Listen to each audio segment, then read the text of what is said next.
જંબુસરના નહાર ગામે બિરાજતા પૂજ્ય ગોવિંદાનંદ ગિરી મહારાજ અક્ષરધામ નિવાસ થયા। જંબુસર તાલુકાના નહાર ગામ પાસે આવેલ સુપ્રસિદ્ધ રૂપેશ્વર મહાદેવ તેમજ શનિદેવ મંદિર ખાતે વર્ષોથી પૂજા અર્ચના કરી રહેલા અને ભક્તોમાં અત્યંત આદર ધરાવતા પૂજ્ય ગોવિંદાનંદ ગિરી મહારાજ અક્ષરધામ નિવાસી થયા છે। મહારાજના દેવલોક પામવાના સમાચારથી સમગ્ર જંબુસર પંથક અને ધર્મપ્રેમી જનતામાં શોકની લાગણી વ્યાપી ગઈ છે। મહારાજની અંતિમ ઈચ્છા અને ધાર્મિક પરંપરા મુજબ તેમની અંતિમ શોભાયાત્રા કાઢવામાં આવી હતી।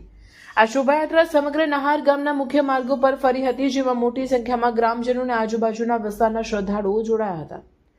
શોભાયાત્રા બાદ મહારાજને રૂપેશ્વર મહાદેવ મંદિર પરિસરમાં શાસ્ત્રોક્ત વિધિ મુજબ સમાધિ આપવામાં આવી હતી।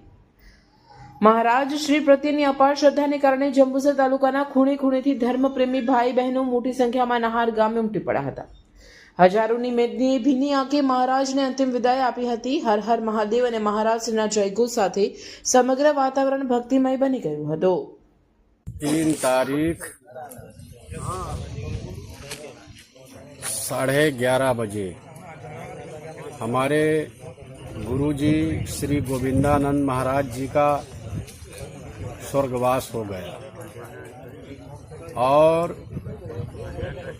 उनकी जन्म तारीख 1/1/37 और वो यहाँ 25 साल से रह रहे हैं और जो भी यहाँ हुआ उनके ही देन है कि जो भी यहाँ अच्छा हुआ वो सब उनकी देन है और हम तो एक सेवक के तरीके उनकी सेवा करते रहे और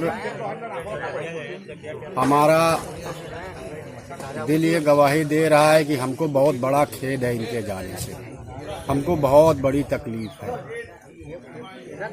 और हम भगवान से प्रार्थना करते हैं कि इनकी आत्मा को शांति दे। મારું નામ વિજયસિંહ મેલસિંહ સિંધા। અત્યારે ગોવિંદ ચેતન શ્રી સ્વર્ગવાસ થયો છે, એ બ્રહ્મલીન થયા છે।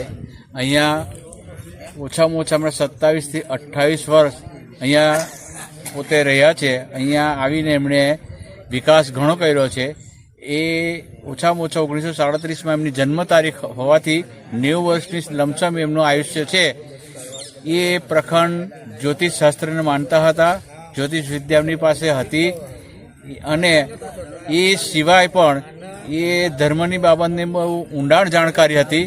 પરંતુ અહીંયા રહેવાથી અને સ્વાસ્થ્ય બિલકુલ સારું હોવા છતાં પણ એ એકદમ પોતાનો સ્વર્ગવાસ કરી લીધો છે। અત્યારે પણ એવું લાગતા નથી કે આપણી વચ્ચે નથી, અત્યારે હયાત છે પ્રકારની છે। તો અત્યારે એમને સમાધિ અમે આપીએ છીએ અને 90 વર્ષ થયા છે એમના।